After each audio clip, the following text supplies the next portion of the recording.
How's it going, guys? Back to another update on the self-cast Eye of Winter Elementalist, currently level 91. Only gained one level since yesterday, but I did lots of optimizing on the build, so there's quite a few things that have changed. Gotten a couple small upgrades, not quite exactly what I'm expecting, and I've just been trying to grind out harvests to get whatever I can gear-wise. And I have finally gotten two wand replacements from these. These were the ones that I had. If I throw them on, it's going to like throw things off. But I can say that, well, I guess technically, this wand with the cast speed on it shows better tooltip DPS if you're looking at DPS. But I stopped looking at the DPS and instead started looking at the flat cold damage per hit, and I wanted that to be better than what I was like. I'd rather have bigger hits than more DPS, because bigger hits means more chance to freeze on enemies. So that's why I'm going that route with things. And actually, I forgot, this is still missing 10 GCPs. Go ahead and get this other 5 crit multi. There, went up by 200 more. So the wands aren't great yet. This one rolled +1 cold and crit chance. That's it. And then I crafted spell damage, and this is the best one I've found. And I've probably done like 50 to 100 cold rerolls on these wands, and it's just I haven't hit gold yet, but I do it enough, I will. This one hit flat cold with crit like a high rolled crit multi, T4 flat cold dispels, craft the spell damage, and that beat out this wand that had the crafted cast speed. So I'm going to cast a little bit slower, but I'm going to have a better boss damage. And casting slower helps me sustain the mana issue, because I did end up getting a level 21 Eye of Winter. Yeah. Knew it was going to break things. Currently leveled gems up to 19. I'm leveling Chaos Golems to corrupt those, try and get a level 21 Chaos Golem, and I'll show you why here in a second. Yeah, that just took those off. So I made some other adjustments. I was talking yesterday about how it was difficult to keep up the Arcane Surge and the Bone Chill and everything. So what I did was I pulled off my Arcane Surge from the Frostblink and attached that to my Steel Skin. So now, when I take a step, I get Arcane Surge off that for 4 seconds, and that's the downtime if I keep it up. Goes away, and then it's back. So like I'm losing the Steel Skin buff because it has to do its cooldown, but that's a lot better uptime on my Arcane Surge, and if I need to dodge a boss attack while I'm just attacking, that'll give me the Arcane Surge. So now I have the Vol Cold Snap and Frostblink linked to Bone Chill and Unbound Ailments. So now I've got a get up in your face Bone Chill, and I need to be as far away from you as possible Bone Chill. And they both work very well. So it's lowered the like number of buttons that like number of things that needed to come together, because now 2 of those things are forming the same role, and Arcane Surge is just kind of passive buff. As long as I'm not just standing still casting, I might need to dodge and then still cast, and then there I'll get my Arcane Surge. It just pops right back up. So that has helped things substantially. Now, next, I got rid of the Herald of Ice. Herald of Ice is no more. I dropped the Vitality, and I put on Zealotry, which lowered my mana, and having a level 21, now 22 gem because of this wand, it eats some mana, so like it's not the best situation. There are situations where I've died on this character as it sits, because I just run out of mana and I don't get the cast off when I need it, and enemies hit me, and I've been grinding dungeon maps because I decided I'm gonna run just all of my tier 10 maps.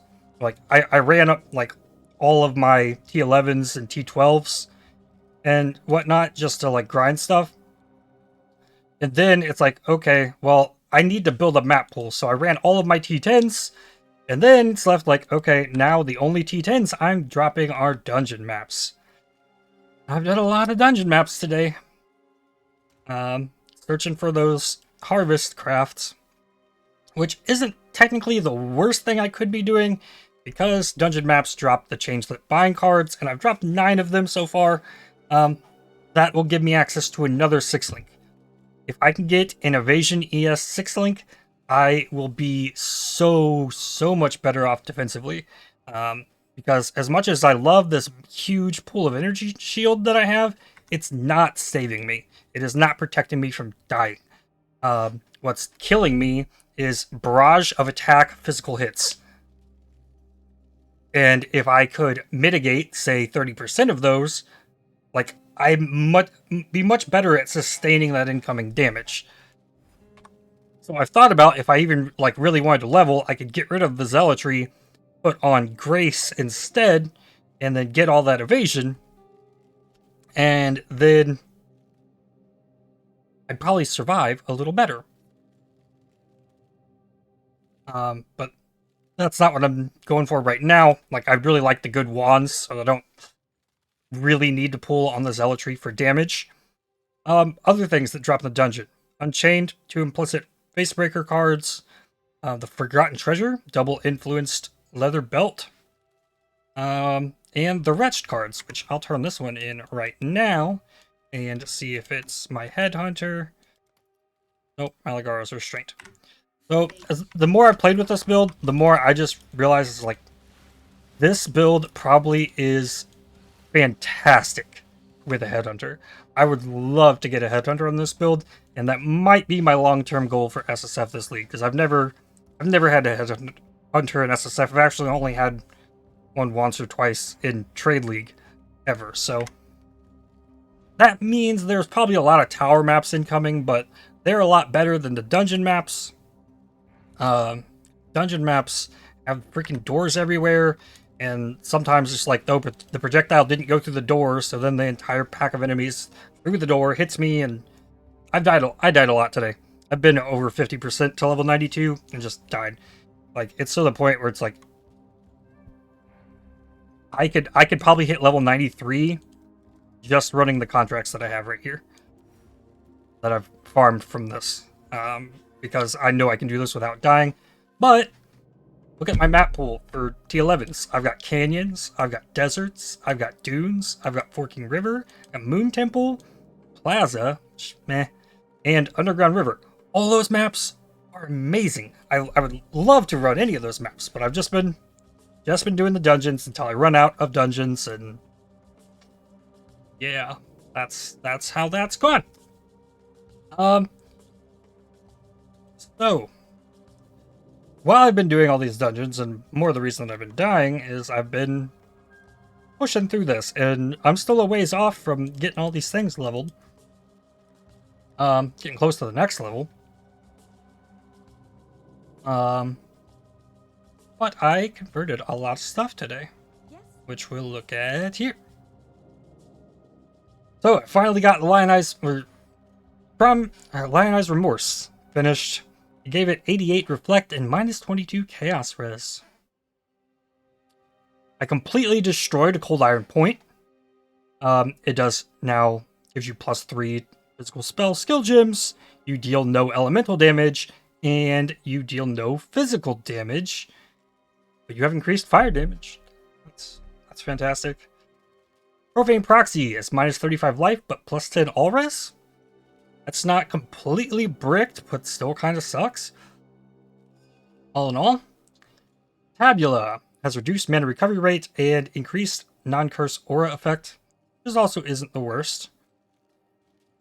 Combs Roots can have 5 fewer remote mines placed at a time, which is a fine downside. For giving me increased totem placement speed. It's not bad. Pretty decent. And the Vixen's Entrapment give projectile damage with minus 33 life. Nothing I hit here was super amazing, but I did get 9 maps completed. Like, this one only has 1 stack on it, but I take 3,000 physical damage when I shift into Nightmare on this one. 3,000 physical damage hurts a lot. Whereas I think there's one of these... Yeah, this one takes 9,000 lightning damage when I shift in. 9,000 lightning damage gets cut down by 75%. I don't know that math in my head, but if it was 10,000, it'd be 2,500, and then every bit of that 2,500 would be eaten by the Primal Aegis. So I wouldn't have to worry about that. Corrupt this. +2 level socketed curse gems. Alright, this is going to be a Bane Tabula. For a Bane character. And Cryptolinize Fall, and bye-bye. So, we'll throw this in here. Yeah, I want... I'll just save it for... Yeah, and I'll put it here, and leave this in my inventory. Because these boots are about to come out. This one's not terrible. But it's not, like, nothing I've seen on any of these has jumped out at me like, oh, that's amazing, I need to have that. Like, I'm just banking all this currency that I've found. Like, I've got no reason to use any of it. I've not found any reason to, like, do anything. It's... I just don't know with it. Yeah, anything else? Yes. Here, I found something new that I've never seen. I got attempt to awaken a level 20 support gem that can be awakened with a 5% chance. If it does not awaken, it is destroyed. I've never seen this before. At all. But it feels like a pretty bad gamble in SSF. Though really tempting, and I also have 3 5 links stored up now. I did lots of harvests today. But an awakened added cold damage would be amazing, because I'm pretty sure a level 5 awakened added cold damage gives me +1 to cold skills, which would be another level to Eye of Winter and increase the damage. But all in all, with everything that I've done, I haven't showed off the golem thing yet. Passive tree. I got the golem nodes, which at the end of yesterday's video I was talking about removing these nodes, which I did that. And I got the golem nodes, so I got an additional golem, so now I have... Now it's bricked because I swapped. So put these guys back on. Now I can have 4 golems. They have insane buff effect. 26, 354. So in Path of Building, which will be linked below, I increased my damage on the build from yesterday by around 40%. Not quite 50%. It went up 32,000 from the 70 that it was. So it's gotten a lot better, but my biggest issue is with sustaining the mana. Now, the reason that I'm leveling the Chaos Golems is because I found out that if I look here, PoEDB, summon Chaos Golem, not only can I get 20% increased buff effect on quality, I don't know if that would add to the buff effect, or just stack with all my other buff effect. It'd probably stack.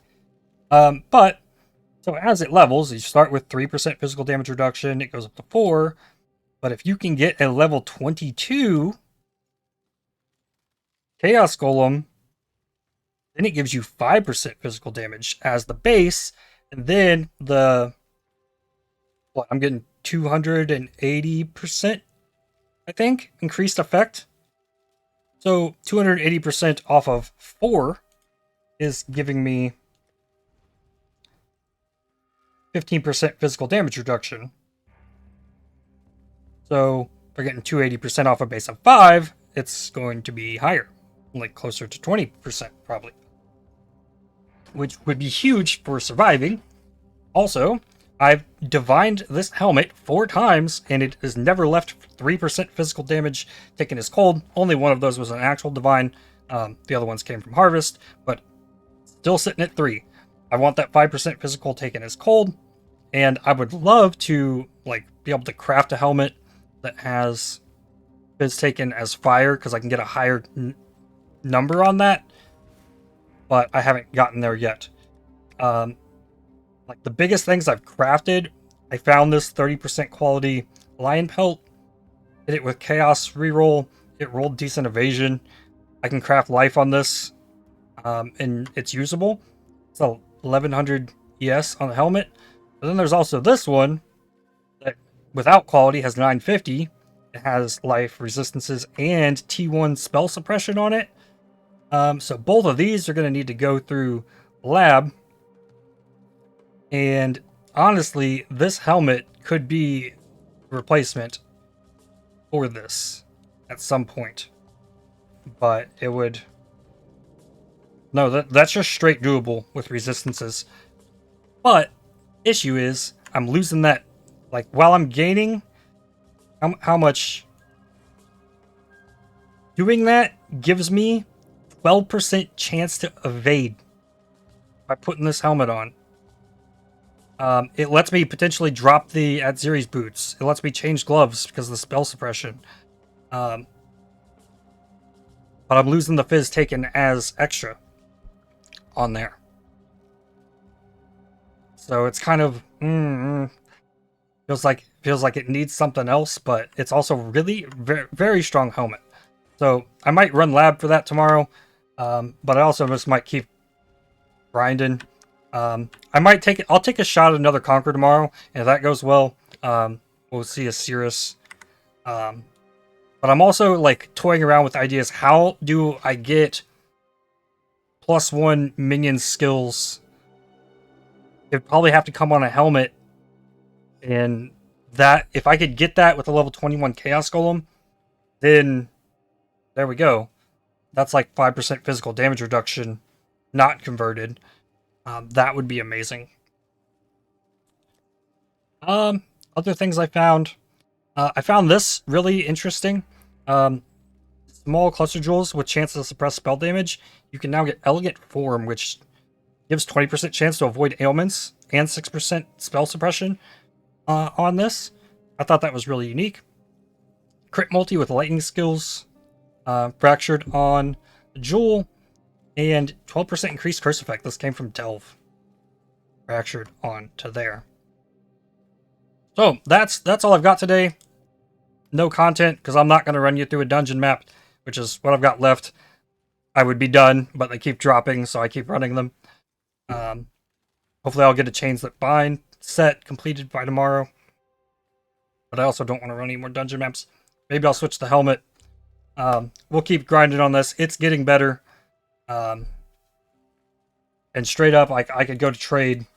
Like, seriously, I looked this up. +1 cold with T1 flat cold. Open prefix for spell damage for 3 chaos. Like, and then you just harvest reroll suffixes on this so you get crit chance or multi. Like, this is like GG potential wand, and I'm out here struggling. But if I was playing in Trade League, I'd have 40-50x worth of gear. I'd probably already have a Headhunter, and this build just wouldn't be relatable in any way. People to know what they're actually getting into if they were to try and play something like this. So that's why the biggest reason I'm playing SSF, to like give myself some kind of challenge, so I'm not just base rolling the game waiting for stuff to drop. But yeah, that's gonna do it for me for today. Hope you all enjoyed. I'll get some content in here tomorrow. But yeah, hope you enjoyed. Hit the like button, subscribe, and I'll see you tomorrow. Cheers.